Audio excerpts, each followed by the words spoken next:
ABC News HD Live augments the truth. ABC News HD Live augments the truth. মহতি অনুষ্ঠান আপনারা এই ক্লাবের বা এই সংঘের তরফ থেকে যে আয়োজন করেছেন, আমি বলতে দ্বিধাবোধ করছি না যে আমিও কিন্তু এই ক্লাবের একজন সদস্য।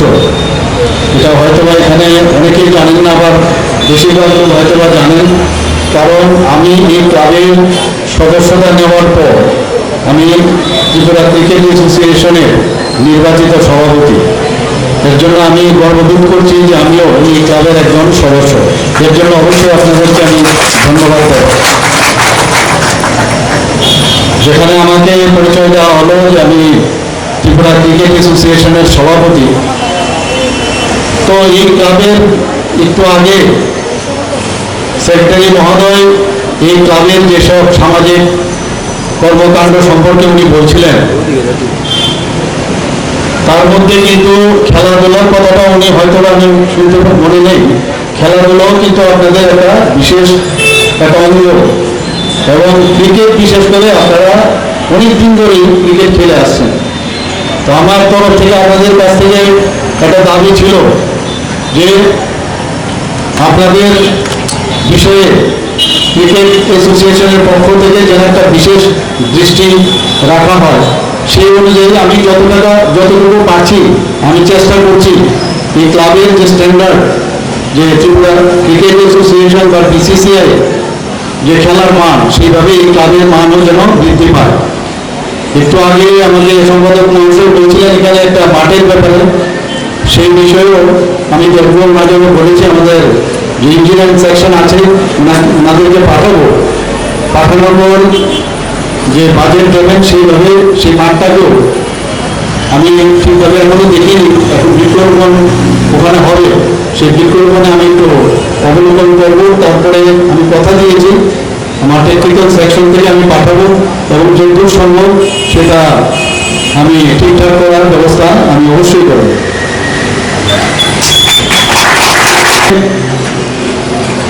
রক্তদান শিবির তো আমরা অনেকদিন ধরে ত্রিপুরাতে এটা একটা রেনেসাঁসের মতো একটা অবস্থা। এখন ত্রিপুরাতে একটা ইতিহাস বলা যায় সৃষ্টি হয়েছে।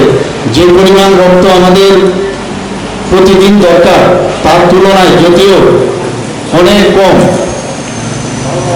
তদুপরিও সারা ভারতবর্ষের মধ্যে আমাদের এই ব্লাড ডোনেশনের যে একটা আন্দোলন, সেই আন্দোলন আমরা সারা দেশের মধ্যে আমরা কিন্তু একটা বিশেষ একটা স্থান আমরা করে নিয়েছি, সবার জানা সেটা। এবং রক্তদান মহৎদান এর কোনো বিকল্প হয় না। আমরা জানি যে চক্ষুদান, কিডনি দান, বস্ত্রদান, বিদ্যাদান, সব ধরনের দান কিন্তু হয়, কিন্তু রক্তদান সেটা কিন্তু এটা সব কিছু দানের একদম উপর স্থানে। এবং এখানে যারা স্বেচ্ছায় আজকে এখানে রক্ত দিতে এসেছেন এবং যারা রক্ত সংগ্রহ করার জন্য এখানে এসেছেন, ডাক্তারবাবুরা আছেন, প্যারামেডিক্সরা আছেন ব্লাড ব্যাংকের থেকে, তাদেরকে অবশ্যই আমি ধন্যবাদ দেব। এবং এই ধরনের রক্তদান শিবির আমাদের এই বিভিন্ন যে প্রতিষ্ঠান, যে সামাজিক প্রতিষ্ঠান এইভাবে যেন আরো বেশি করে করে, এবং মানুষও যেন উদ্বুদ্ধ হয়ে আমাদের এখানে যারা আজকে উপস্থিত আছেন তাদেরকে আমি নিবেদন রাখবো আমার, যে সবাইকে যেন রক্তদানে যেন উদ্বুদ্ধ করেন। আর এই রক্তদান আমরা জানি যে রক্তের প্রয়োজনীয়তাটা কি, শরীরে যখন রক্তের প্রয়োজন হয় সেটাকে আমরা ইমিডিয়েটলি তো দিতে পারি না, অনেক স্ক্রিনিং হয়। তো এর জন্য ব্লাড ব্যাংক, কার্ল লিনস্টন যখন এটাকে আবিষ্কার করেন তখন কিন্তু আমরা জানতাম না যে রক্ত দিয়েও আরেকজনের মানুষের মধ্যে আমরা রক্ত দিতে পারি, ঠিক না? তো সেই যখন আমেরিকাতে এটা আবিষ্কার হয় এবং পরবর্তী সময়ে এই ওএইচ নেগেটিভ যেটা বলছি আমরা, RH নেগেটিভ পজিটিভ, সেটাও আবিষ্কার হয় এবং ভারতবর্ষের প্রথম এই ব্লাড ব্যাংক তৈরি হয় কলকাতায় এবং পরবর্তী সময়ে ত্রিপুরাতে হয়। এখন প্রচুর ব্লাড ব্যাংক আমাদের আছে। তো এই কোভিড-19 আপনারা সবাই জানেন যে কোভিড-19 বিভিন্ন সমস্যার আমরা সম্মুখীন হয়েছি। তো প্রপারলি আমরা ব্লাড ডোনেশনের ব্যবস্থা যেভাবে আগে করা হতো সেভাবে সম্ভব হতো না। তো এই ধরনের আমাদের যারা স্বেচ্ছাসেবী যে সংস্থা, এই ধরনের সংঘ বা ক্লাব, তাদের চেষ্টাই কিন্তু আজকে যে আমাদের যে ব্যালেন্স রাখা, যে ডিমান্ড আর সাপ্লাই, সেই ব্যবস্থাটা কিন্তু আপনারা সবাই করেছেন।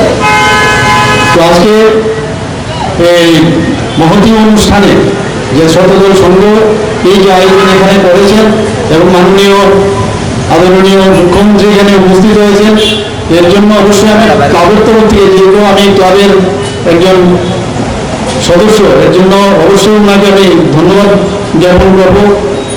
আমি ধন্যবাদ দেব সমাজসেবী প্রফেসর অরূপ ভট্টাচার্য মহোদয় এবং সমাজসেবী এখানে আমাদের দিবঙ্কর মহোদয় এবং আপনারা যারা এখানে সবাই উপস্থিত আছেন, সবাইকে অবশ্যই আমি আমার ব্যক্তিগত তরফ থেকে এবং ক্লাবের তরফ থেকে শুভেচ্ছা, প্রীতি ও শুভেচ্ছা জানিয়ে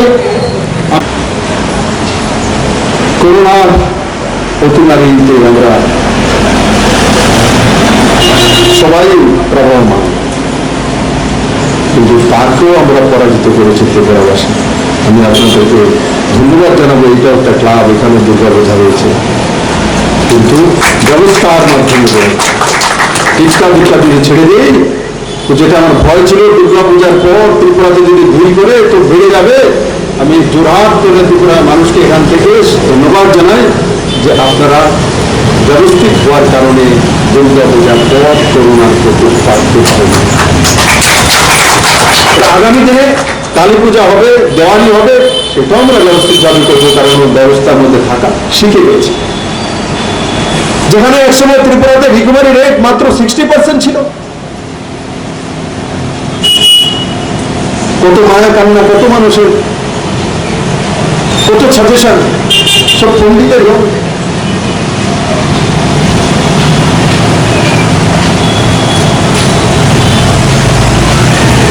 আজকে রিকভারি রেট কত ত্রিপুরাতে? ন্যাশনাল রিকভারির চাইতে বেশি, 95%। 95% লোক রিকভারি হয়ে আসছেন, মানে ভালো হয়ে আসছেন। এর চাইতে ভালো রিকভারি রেট আর কি হতে পারে? নতুন একটা ব্লক আমরা তৈরি করেছি, জয়ন্তী ব্লক, সেটাও তৈরি করা বলছে, এতদিন করে তৈরি করছে, আর তৈরি তো করছি, আপনারা কি তৈরি করেছেন? একটা মাত্র ভেন্টিলেটার আসলে দিয়ে গেছেন আমাদের, একটা পুরনো স্বাস্থ্য ব্যবস্থা অনলি ওয়ান ভেন্টিলেটার ছিল ত্রিপুরাতে, জিবি হাসপাতাল একটা। আজকের দিনে 100 আছে। একটা সময় একটার সঙ্গে সামনে আরো 2টা শূন্য যোগ করেছে, 3 সংখ্যা এনেছি, 2 সংখ্যা আপনার ভেন্টিলেটার আনতে পারেননি, 3 সংখ্যা ভেন্টিলেটার তৈরি করছে। জয়ন্তী ব্লকে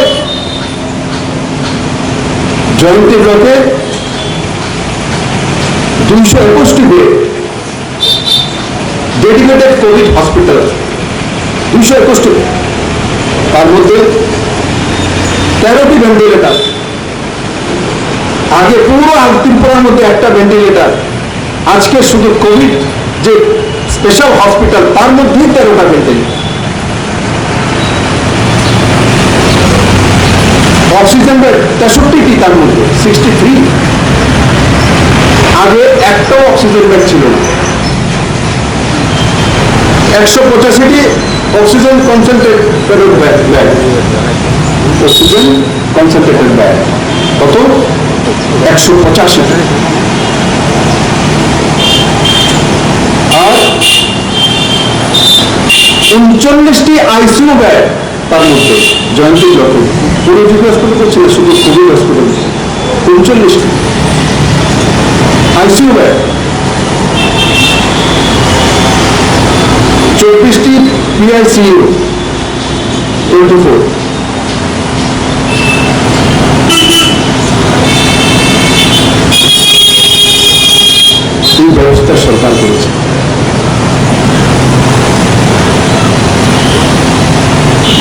সময় গণমানুপুরে আমার মন্ডলের মধ্যে আমি বলছিলাম কথোপকথনে যে ত্রিপুরা থেকে লোক যখন বাইরে যায় হায়দ্রাবাদে, দিল্লিতে, মুম্বাইতে, তো গিয়ে আসে বলে ত্রিপুরার ব্যবস্থা ভালো। আমি দেখেছি বিভিন্ন মাধ্যমে আমার পরম বন্ধুরা বলছে বিপ্লবের মাথা খারাপ হয়ে গেছে, কয় হায়দ্রাবাদ থেকে ভালো ব্যবস্থা করে গেছি। যার যেমন সোচ তার তেমন মানসিকতা। আমি বলেছি যে ত্রিপুরার যে কোভিডের যে ব্যবস্থা স্বাস্থ্যমন্ত্রীর ব্যবস্থা করেছে সেটা হায়দ্রাবাদ, মুম্বাই, দিল্লির চাইতে ভালো ব্যবস্থা হয়েছে, প্রমাণ করে কাজগুলো। কোভিডের মধ্যে মর্টালিটি রেট আগের চাইতে কমেছে। জিবি হসপিটালে যখন কোভিড ছিল না তখন যতগুলো মৃত্যু হতো তার চেয়ে এবার কমে গেছে কোভিড হওয়ার পরে। সেটা হচ্ছে সঠিক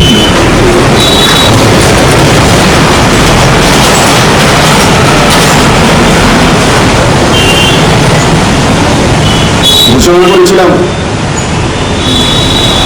যে কোভিডে যাদের মৃত্যু হবে রাজ্য সরকারের থেকে 6 লাখ টাকা, কেন্দ্র সরকার যেটা বলেছিল যে 4 লাখ টাকা করে ডিজাস্টার থেকে দেবে, সেটাও বুঝে না। ভাই জনতার টাকা ছিলাওয়া করা নয়, যাকে খুশি তাকে তুলে দেবে। দেওয়ার সময় নিয়ম কানুন করতে হয়। সরকার একটা নিয়ম কানুন তৈরি করেছে কিভাবে দেবে, কাকে প্রায়োরিটি দেবে। সরকার বলছে যারা বিপিএল, যারা প্রায়োরিটি হাউস, যারা অন্তদয় তারা অগ্রাধিকার, গরিব পাবে না অগ্রাধিকার। কাকে চিফ সেক্রেটারিকে আগে দিয়ে আসবো, যে 2 লাখ টাকা পাবেন তাকে দেবো, যার ঘরে চাউল নেই, গরিব মানুষ ঘরে নেই, তাকে দেবো না। এই সরকার সাধারণ মানুষের সরকার, সবারই সরকার, কিন্তু প্রথম দেখতে আমার ঘরের মধ্যে সবচেয়ে গরিব ব্যক্তি কে আছে তাকে বাঁচাবো। পরিবারের মধ্যে যদি আমার 3 ভাই হয়, 2 ভাই যদি চাকরি বাকরি করি, 1 ভাই যদি বড় বিজনেসম্যান হয়, আর 1 ভাই যদি একটা ছোট্ট দোকান চালায়, তো মা বাবার সবসময় তার প্রতি নজর থাকে যে এই ছেলেটাকে কিভাবে চালাবে। নাকি মা বাবা প্রতিষ্ঠিত ব্যক্তি যে ছেলে রয়েছে এই ছেলেটাকে বাড়ির মধ্যে তার 3 তলা তোলার ব্যবস্থা করবে। তার মধ্যে যে গরিব রয়েছে, উইক রয়েছে, তাহার ব্যবস্থা করা, সেটা হচ্ছে আদর্শ মা বাবার কর্তব্য। ত্রিপুরা সরকারও আদর্শ মা বাবা যেভাবে কাজ করে সেই দিশাতেই কাজ করছে এবং লাগাতার কাজ করে যাবে। এবং মডেল ত্রিপুরা নয়, সর্বশ্রেষ্ঠ ত্রিপুরা বানিয়েই ছাড়বে।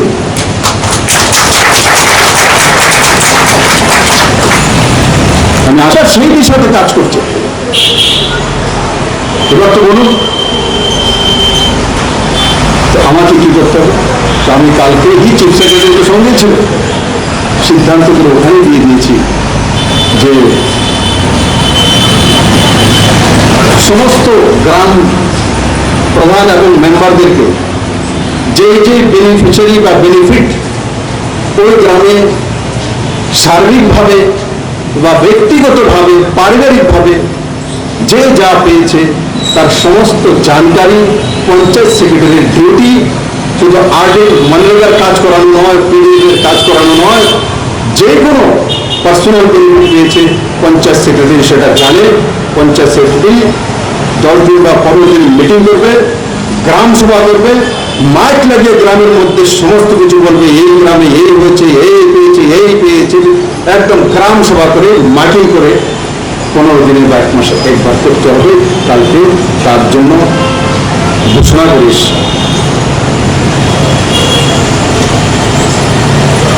মাঝে মাঝে চিন্তা করি কেন বলে না, কেন লোকপ্রতিনিধিরা জনপ্রতিনিধিরা বলে না যে এই হয়েছে, এই হয়েছে। আগে কোনো কিছু হতো না, কিচ্ছু হতো না। যেটা হতো সেটা স্বাভাবিক নরেন্দ্র ভাই মোদীর ধারার কারণে হতো। নদীর এখান থেকে যে নদী বেরবে সে জল তো নিচে আসবেই, কিন্তু সেই জলকে ব্যবস্থিত করার জন্য ক্যানেল বানাতে হয়, এই সরকার ক্যানেল বানাতে জানে করে দিয়েছে। আগের সরকারের সময় জল আসতো কিছুটা এদিক দিয়ে, কিছুটা এদিক দিয়ে, কিছুটা মেলার মাঠে, কিছুটা ক্যাটারে করে, কিছুটা ডিজে, এই ঘরে ঘরে। আজকে মোদী যে জল পাঠাচ্ছে তার ব্যবস্থা করার জন্য ক্যানেল তৈরি করেছে সরকার। তাতেই দুঃখ দুর্দশা বলে এই লোকটা যদি 2-20 বছর থাকে তাহলে তো আমাদের আর বাঁচে গেলে এই কেউ থাকতো না, কারণ সব জল বন্ধ করে দেবে। তো সবার কান্না উঠেছে, মানুষের জন্য কান্না করে না, চুরির জন্য কান্না করে। মানুষের জন্য মোদি কাজ করে। লোকসভা ইলেকশনের আগেও আপনারা ইয়াদ করুন, 1 বছর আগে রব উঠেছিল, সবাই মিলে মোদি তো গেছে, এইবার মোদি হেরেছে। আর 3 রাজ্যে ইলেকশন হারার পরে তো একদম ভাগ্য নিয়ে বেরিয়েছে। এইবার মধ্যপ্রদেশে গেছে, ছত্তিশগড়ে গেছে, আর রাজস্থানে গেছে। এইবার তো গেছে মোদি, গেল গেল রব, যেখানে যাই গেল গেল রব আইয়ে পড়তেছে। কোথায় তো ये मोदी है। যখন 6 মাস আগে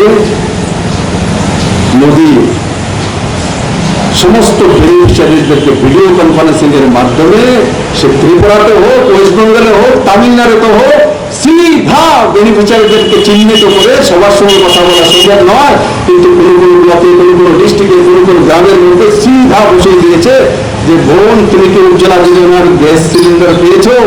হ্যাঁ স্যার পেয়েছি। कैसा लग रहा है? बोले बहुत अच्छा लग रहा है।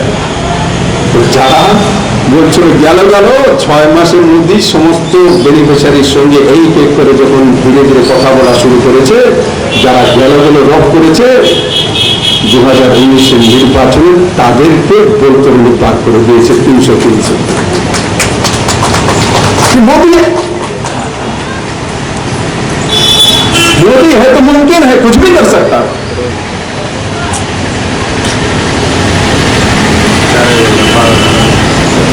বন্ধুরা, জীবন নেওয়ার চেয়ে জীবন যে দিতে জানে তার মূল্য বেশি।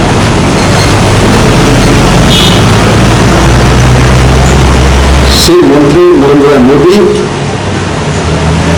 এবং ত্রিপুরা সরকার কাজ করে। যখন আমি প্রত্যেক এই মাসের ত্রিপুরার প্রত্যেকটি প্রান্তে পৌঁছবো, দেখি কোন গ্রামে কাজ না পৌঁছেছে, কোন গ্রামে কি না পৌঁছেছে। এখানে বলবে খাদ্যাভাব, মানুষ না খেয়ে মরতেছে। আমার কাছে খবর না, আমি প্র্যাকটিক্যাল দেখে এসেছি। ঘরে এত চাউল হয়ে গেছে, চাউল বিক্রি করে অন্য কিছু কিনছে, শাড়ি কিনছে। প্রমাণ ভরা সামনে দেখা, বাড়িতে এত চাউল হয়ে গেছে, তো চাউল বিক্রি করে শাড়ি কিনতে যাচ্ছে। তার মোদী নবপ্রকল্পকে কি চাউল দিয়ে রেখেছে। তারপরে ত্রিপুরা সরকার 2 মাসের চাউল ফ্রি করে দিয়েছিল। তারপরে যেটা ইপিডি সিস্টেমে যারা অন্তর্গত হোক, প্রায়োরিটি হাউস হোক, বিপিএল হোক, যে 2 টাকা দিল চাউল, সেটাও নিচ্ছে। চাউল 2 টাকা ছিল না বাজারে, ওই চাউল 30 টাকার নিচে নয়, যে চাউল 2 টাকা করে বিক্রি করা হয়, ওই চাউলটা 2 টাকা করে কিনে সেটা আবার বিক্রি করে। তাও ব্যবসা শিখে গেছে ত্রিপুরা। আর আগে ইপিডি সিস্টেম ছিল না, সেই চাউল গরিব কিনতে পারতো না, নিতে পারতো না, কারণ মাঝখানে ক্যাডাররা বা ইপিডি সিস্টেমের দোকানগুলি, রেশনের দোকানগুলি, সেগুলো ব্ল্যাক মার্কেটে করে দিত। এখন সেটা করেও মুশকিল হয়ে গেছে। 1 কার্ড 1 নেশন হয়ে গেছে। এই দোকানে দিতে না, টাটা বাই বাই, আরেক দোকানকে নিয়ে নেবে। শুধু ত্রিপুরার যে কোনো রেশন দোকানে নয়, যেখানে 1 কার্ড 1 রেশন হয়ে গেছে, তামিলনাড়ু থেকে এই বনমালপুরের কোনো ব্যক্তিকে রেশন তুলে নিতে পারবে, কারণ অনলাইনে ব্যবস্থা আছে। দেখবে তুলে নি, ওখান থেকে না করতে পারবে।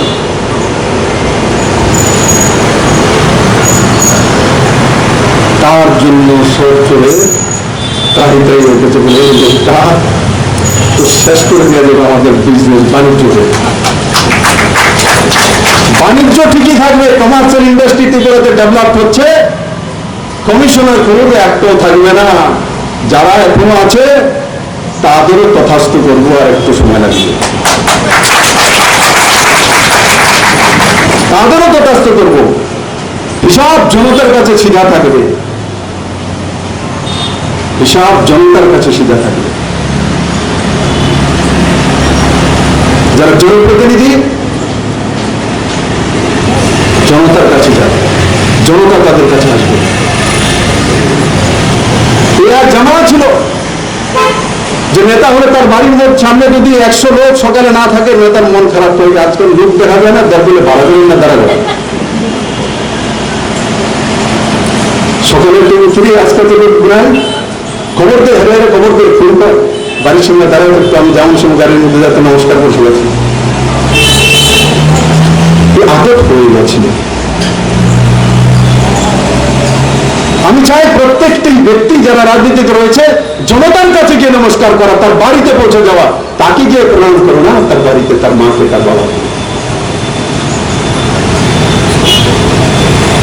তখন বাই দ্য পিপল সরকার, মুখে বলবো বাই দ্য পিপল সরকার, আর নিজের বাড়িতে বলবো সব পিপল আসো, সব লোক আমার বাড়িতে আসো দোকান সাজানোর জন্য।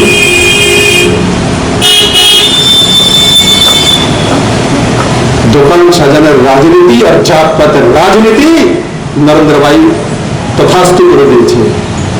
উত্তরপ্রদেশ ইলেকশনও জাতপাতের ঊর্ধ্বে উঠে ইলেকশন হয়েছে, গত দিন শেষ হয়েছে বিহার ইলেকশন। কল্পনা করেনি যে বিহারও ইস্যু হবে ডেভেলপমেন্ট এন্ড রোজগার, যে কোনো জিত।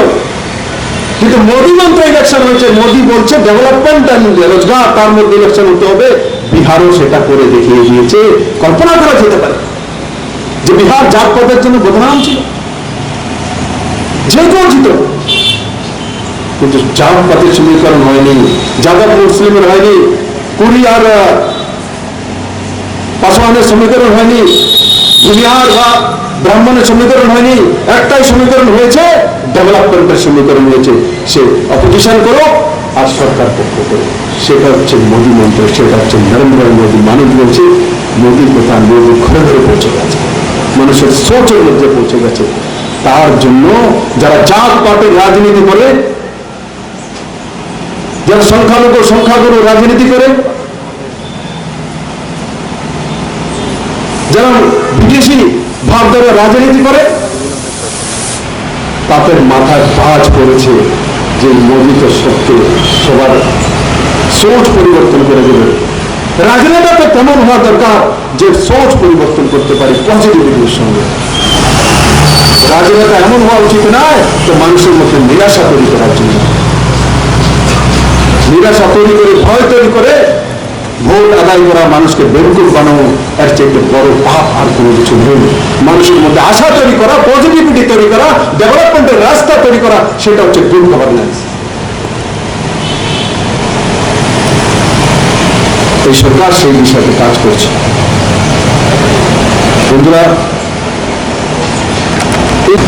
প্রধানমন্ত্রী কিষাণ সম্মান নিধির মাধ্যমে কতজন বেনিফিশিয়ারি বলতে পারছে না।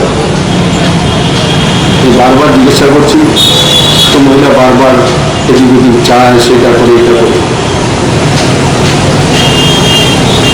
তো একজন ছোট্টখাটো গ্রামের সরকারি কর্মচারী বসা আমাকে কি বলুন, স্যার তুমি বাংলা বোঝেন না। আমি কি প্রধানমন্ত্রী কিষাণ সম্মান নিধির নাম কখন করবো? প্রধানমন্ত্রী কিষাণ সম্মান নিধি বলে, এটা তো বোঝা উচিত। Do you understand প্রধানমন্ত্রী কিষাণ সম্মান নিধি? তো ইংলিশও তো একটা বোঝে না। যখন আমি বললাম তোমার নাম কি, তখন বাবুর নামটা বলে। যখন বললাম তোমার কয় ছেলেকে কত মেয়ে আছে, তো বলছে তোমার বাড়ি কোথায়, তো বলছে এই জায়গায়। ওরা আমাকে বলছি কম খরচ ছাড়া বোঝে না। এরা বোঝেনি বিপ্লবদের 40 বছরের গতানুগতিক সিস্টেমের ব্যক্তি নয়। বিপ্লবদের ওখানে প্রমাণিত করে দিয়েছে সে বাংলা বোঝে। সিস্টেম আমাদেরকে বিরুদ্ধে বানাতে পারে না, কারণ আমরা মাটি থেকে ওঠা ব্যক্তি।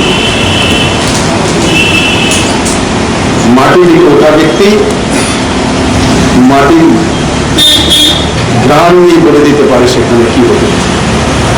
আর মাটির গন্ধ যদি না বুঝতে পারে সে ব্যক্তি রাজনীতিতে থাকা উচিত না। তৎক্ষণাৎ কমন সেন্স, সেটা হচ্ছে কোনো রাজনীতিবিদের সবচেয়ে বড় পরিচয়।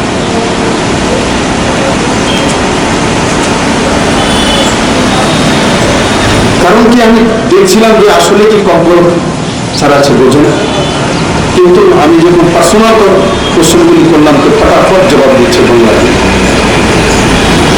তো যে সরকারি কর্মচারী আমাকে বেরুকুল বানানোর জন্য ভেবেছিল পুরোনো সিস্টেমের লোক হয়তো দ্বারা বসায়, তো জবাব পেয়ে গেছে যে সে বোঝে। তো গ্রামে 614টা পরিবার, তার মধ্যে ম্যাক্সিমাম পাট্টা ভুলটা।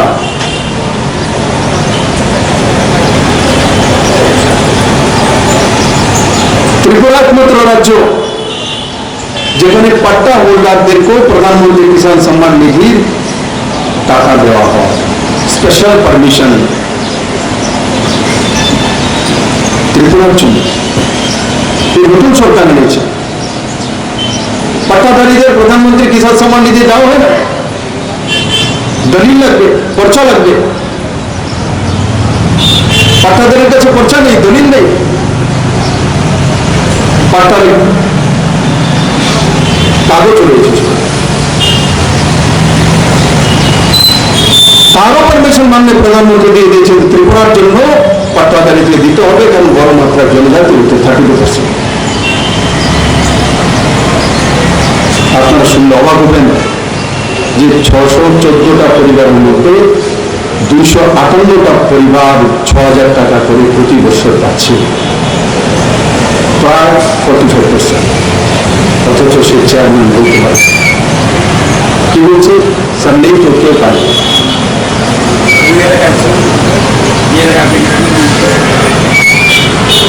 অথচ বৌদ্ধ গ্রাম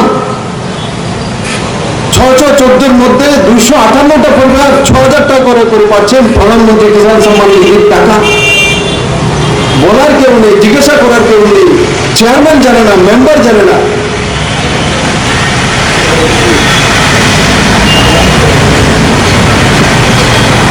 বলে সরকার কি করেছে, যদি জিজ্ঞাসা করা হয় চেয়ারম্যান বলছে এখানে তো নেই স্যার।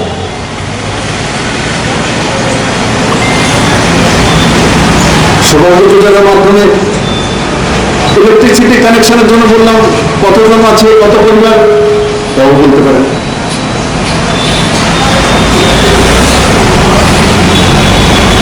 সৌভাগ্য যোজনার মাধ্যমে প্রায় 100% কানেকশন, 98.something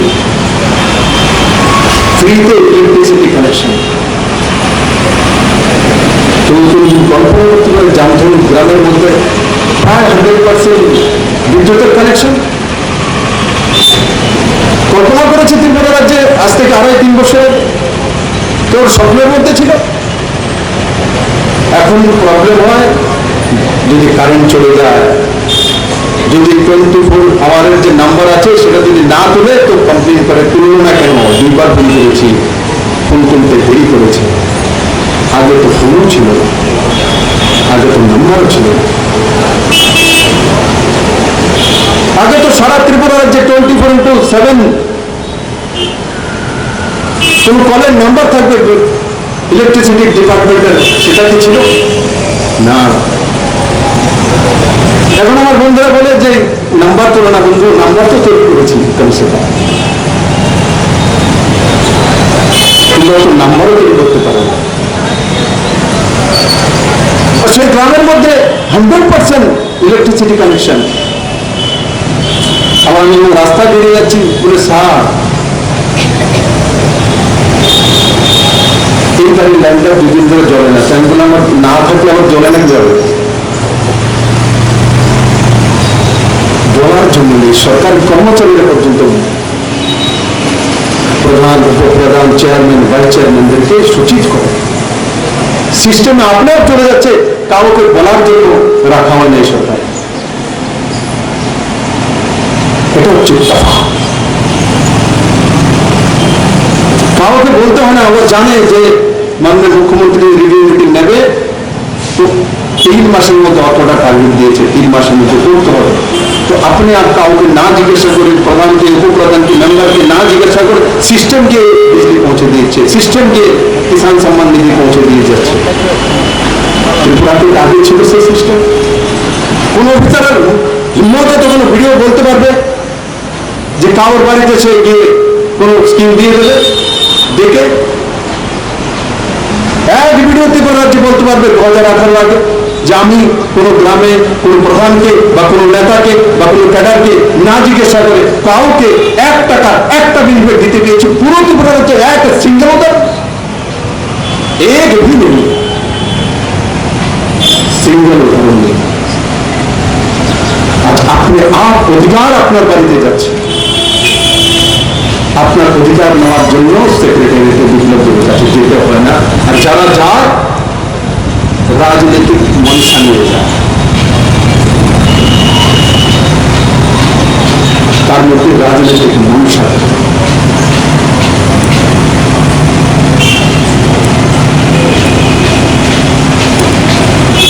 আমি তারপরে মহিলাকে বললাম যে আপনার এখানে কিষাণ সম্মান নিধি কে পেয়েছে সেটাও আপনি জানেন না, উজ্জ্বলা যোজনার গ্যাসের কানেকশন কে পেয়েছে সেটাও আপনি জানেন না, সৌভাগ্য যোজনার কানেকশন কে পেয়েছে সেটাও আপনি জানেন না, আপনি চেয়ারম্যান কিনা? বললাম আপনার বেতন কত ছিল আগে 2018 আগে? ওনারেরও বলে স্যার 1200 টাকা। এখন কত? বলে 5000 টাকা। কে করেছে? বলে নতুন সরকার। কেন করেছে? বলতে পারে।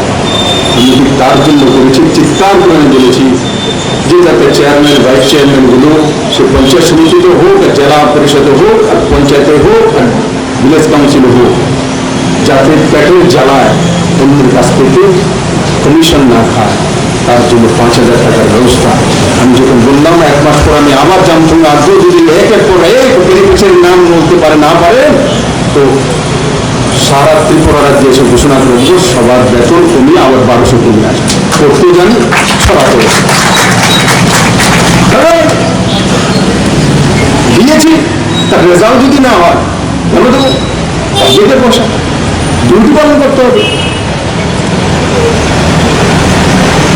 এটা বলে ব্যবস্থা, এটা বলে মোদীতন্ত্র, এটা বলে মোদী মন্ত্র।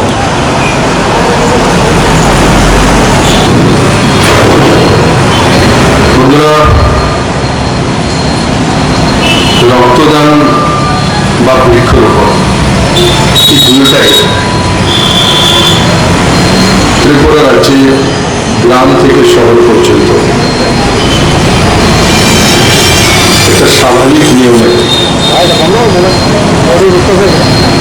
আমরা পালন করে থাকি। ত্রিপুরাতে বড় মাত্রা রক্তদান করা হয় বিভিন্ন সমাজসেবী সংগঠনের মাধ্যমে, ক্লাবগুলোর মাধ্যমে, রাজনৈতিক দলগুলোর মাধ্যমে, বা সরকারি যে কর্মচারী রয়েছেন পুলিশ বিভাগ সহ আধা সামরিক বাহিনীগুলো সবাই তার মধ্যে অগ্রণী ভূমিকা পালন করে। আর বৃক্ষরোপণ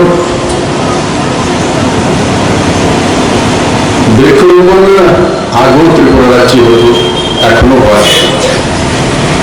তার মধ্যে তফাৎ হচ্ছে যে আগে যে আমরা বৃক্ষরোপণ করতাম তার মধ্যে রক্ষণাবেক্ষণের সুবন্দোবস্ত ছিল না। আমি লক্ষ্য করেছিলাম 2018-তে সরকারে আসার পর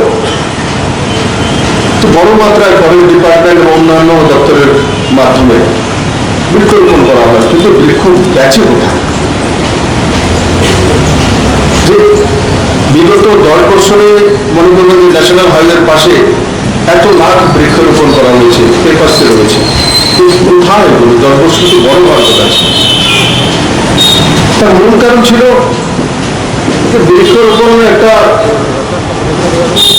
জাগরুকতা রয়েছে পুরো দেশব্যাপী, তার অঙ্গ হিসাবে ত্রিপুরাতে হয়, কিন্তু তার রক্ষণাবেক্ষণের কোন ব্যবস্থা নেই। জ্ঞান বিতরণের ব্যবস্থা ছিল, যে গাছ অক্সিজেন দেবে, প্রাণ আমার, সেগুলো লাগিয়ে বিভিন্ন জায়গায় গাছের অনেক নাম, জীবন, এগুলো আমি দেখেছি। এগুলো দীর্ঘ সময় ত্রিপুরা রাজ্যে চলেছে। বাস্তব দেখতে হবে, বাস্তবে এখন যে বৃক্ষরোপণ হয়, আমি অত্যন্ত সগর্বের সঙ্গে আপনাদের সঙ্গে শেয়ার করতে চাই যে এখন যে বৃক্ষরোপণ হচ্ছে তার প্রায় 76% বৃক্ষ জীবিত রয়েছে, রক্ষণাবেক্ষণ করা হচ্ছে। আপনারা নিজের চোখে দেখতে পাবেন, যখন আগরতলা থেকে সাবরুম রোডে যাবেন তো রাস্তার 2 ধারে আপনি গাছ দেখবেন, নতুন গাছ। এবং রক্ষণাবেক্ষণের যে ব্যবস্থা হচ্ছে সেটাও পরিলক্ষিত হবে। নিজের বাড়িতে যেমন বাগান বানিয়ে আমরা করি, তার মধ্যে কোনো গ্রিলের বেড়া দেওয়া বা বাঁশের মাধ্যমে ট্যাংরা বেড়া দেওয়া, ঠিক ওইভাবেই ফরেস্ট ডিপার্টমেন্ট তৈরি করেছে, চোখে পড়ে। তার আগে এমন ব্যবস্থা ছিল না। ফুলের গাছ লাগানো হয়েছে, ফলের গাছ লাগানো হয়েছে, বিভিন্ন ধরনের গাছপালা লাগানো হয়েছে, তো সেগুলো চোখে পড়ে।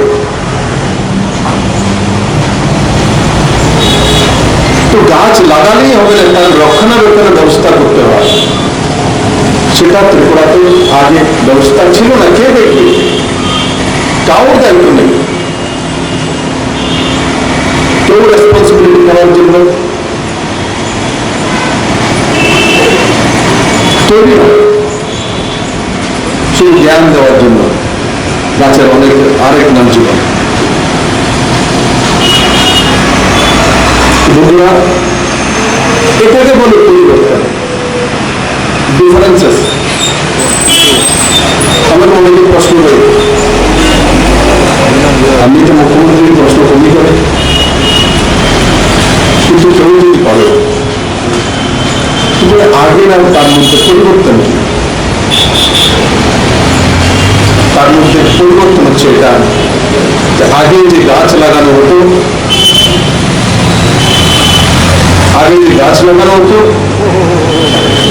তার মধ্যে 20-25% কি গাছ নিজের ইচ্ছায় ভগবানের দয়াতে বেঁচে যেত। আর এখন যে গাছ লাগানো হয় সরকারি ব্যবস্থাপনার কারণে 76% গাছ জীবিত। এটা হচ্ছে পরিমাণ। রক্তদান করা আগেও বড় মাত্র রক্তদান এখনো হয়, কিন্তু রক্তদান করার জন্য একটা রুটিন তৈরি করা।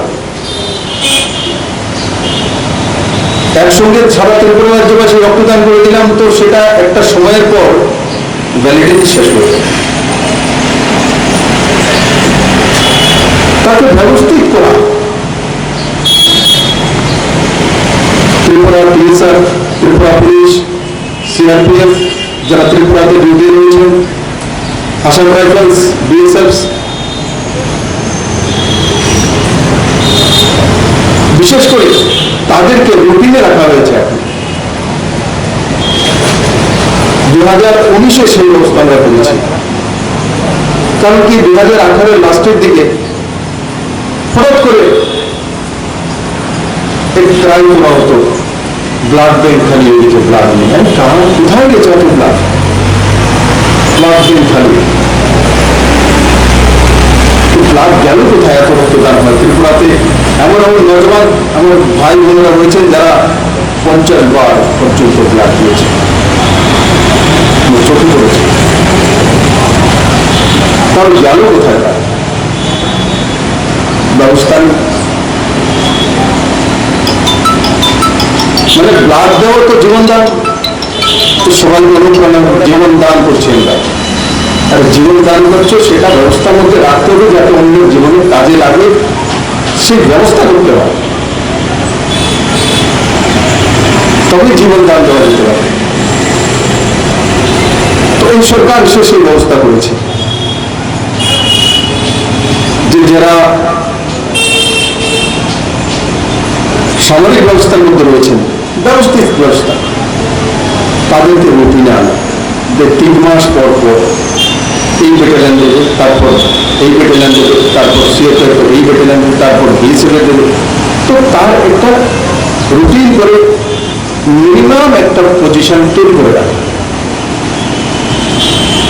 আর জনতা দেওয়ার জন্য প্রস্তুত। আজকে আমি 1 তারিখ করবে আমার ধলেশ্বরের বীর শহীদ সুদীপ সরকারের কথা স্মরণ করব। কালকে উনি কাশ্মীরের অধিবাসীদের দ্বারা বীরভূষণ প্রাপ্ত হয়েছে।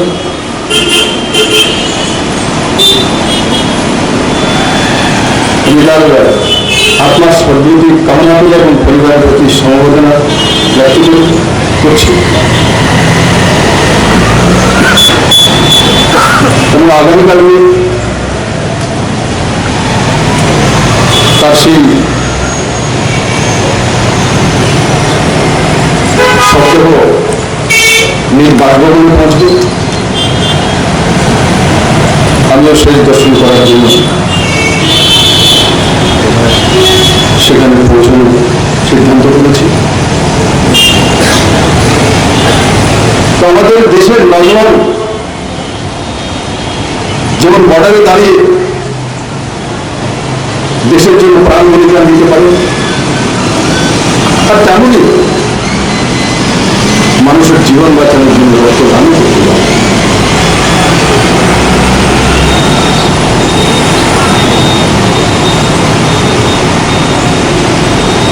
ব্যবস্থার পরিবর্তন হয়েছে।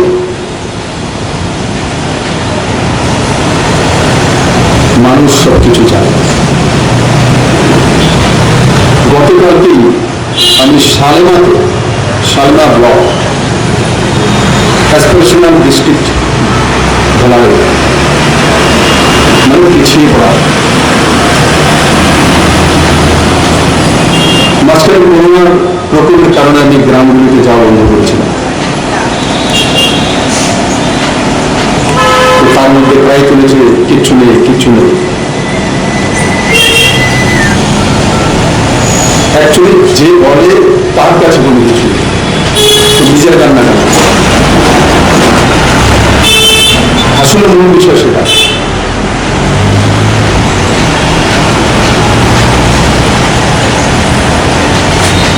নিজের জন্য কাঁদে, পরের জন্য নয়।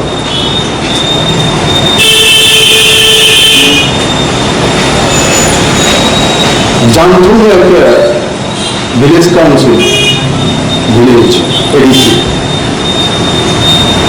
এই প্রথম ত্রিপুরা রাজ্যে মুখ্যমন্ত্রী সহ চিফ সেক্রেটারি, ডিজি, অন্যান্য সেক্রেটারি, কোন এডিসি গ্রামের মধ্যে বসেছে। এই প্রথম ত্রিপুরা রাজ্য সৃষ্টি হওয়ার পর এটা হচ্ছে পরিবর্তন।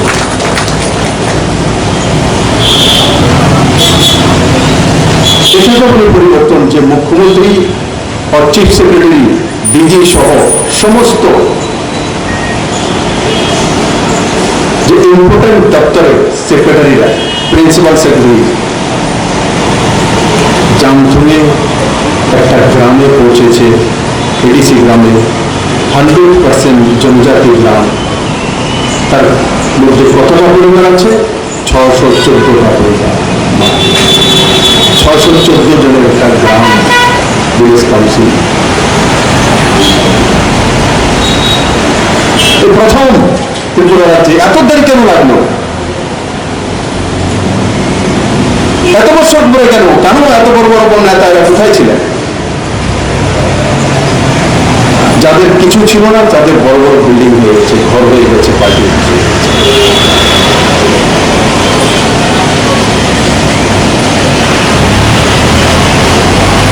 তা হচ্ছে পরিবর্তন। 614 জনের গ্রাম, 14টা পরিবারের গ্রাম।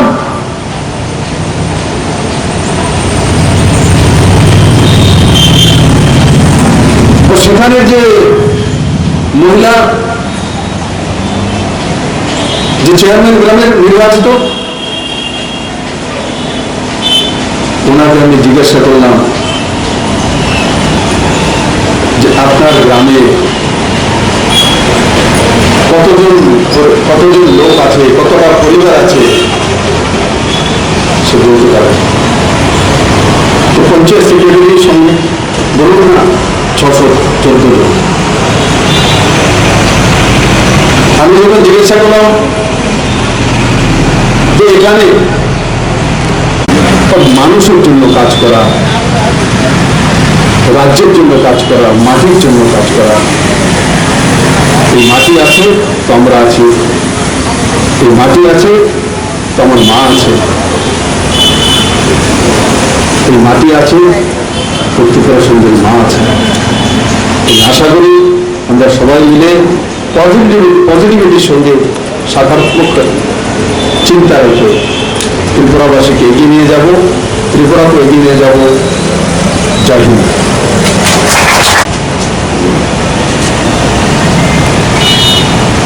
এই শতদল সঙ্গীর যে আজকের যে কার্যক্রম, এই কার্যক্রমের মাধ্যমে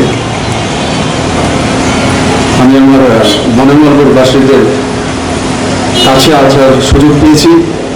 এমনিতে আমি কোনো ক্লাবের ব্লাড ব্যাংকের কার্যক্রমে খুব কম যাই, শুধু আমার কষ্টের মধ্যে আসি, কারণ আমি আসার সুযোগ পাই না, প্রোটোকলের কারণে মুশকিল হয়।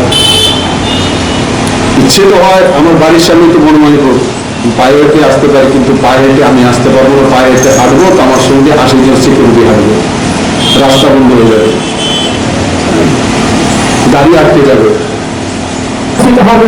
সঙ্গীত ভাগের হাত লোক সঙ্গীত চর্চা কেন্দ্রে শিল্পবৃন্দ রাজনীতি প্রবেশ করুন, রাস্তাটি কিন্তু ফাঁকা করে দিন। আপনারা সবাই ভেতরে চলে আসুন। যারা রাস্তার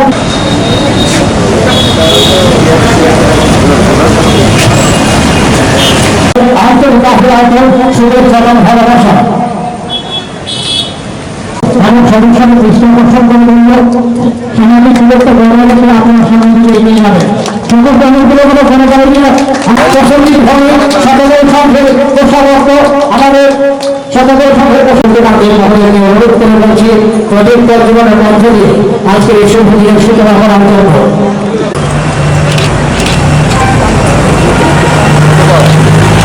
আমাদের সকলের সহায়িত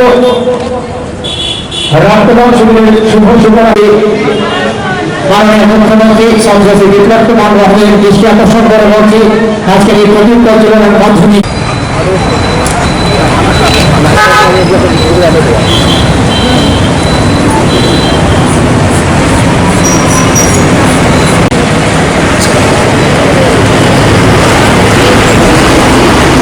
রক্তদান শিবিরের শুভ সূচনা করার জন্য মুখ্যমন্ত্রী সংসদে বিপ্লব কুমার মহোদয় আমাদের ত্রিপুরা ক্রিকেট অ্যাসোসিয়েশনের সভাপতি তথা বিশিষ্ট সমাজসেবী ডক্টর মানিক সাহা মহোদয়, বিশিষ্ট শিক্ষাবিদ